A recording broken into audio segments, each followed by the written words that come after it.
መጽሐፈ ኢዮብ ምዕራፍ 10 ነፍሴ ሕይወቴን ሰለቸቻት፣ የኀዘን እንጕርጕሮዬን እለቀዋለሁ።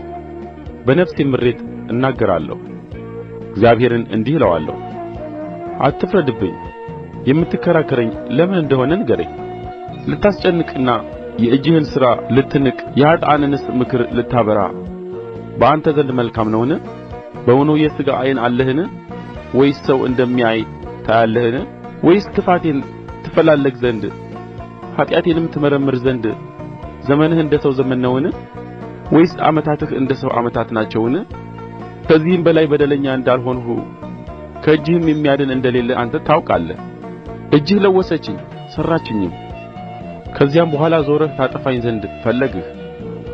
እንደ ጭቃ አድርገህ እንደ ለወስኸኝ አስብ። ወደ ትቢያም ትመልሰኛለህን? በውኑ እንደ ወተት አላፈሰሰኝምን? እንደ እርጎስ አላረጋኸኝምን? ቁርበትና ሥጋ አለበስኸኝ፣ በአጥንትና በጅማትም አጠነከርኸኝ። ሕይወትና ቸርነት አደረግህልኝ፣ መጎብኘትህም መንፈሴን ጠበቀች። እነዚህንም ነገሮች በልብህ ውስጥ ሰወርህ። ይህ ሁሉ በአሳብህ እንዳለ አውቃለሁ። ኃጢአት ብሠራ አንተ ትመለከተኛለህ፣ ከኃጢአቴም ንጹሕ አታደርገኝም። በደለኛ ብሆን ወዮልኝ፣ ጻድቅም ብሆን ራሴን አላነሣም። ጕስቍልናን ተሞልቻለሁ፣ መከራዬንም ተመልክቻለሁ። ራሴም ከፍ ከፍ ቢል እንደ አንበሳ ታድነኛለህ። ተመልሰህም ድንቅ ነገር ታደርግብኛለህ።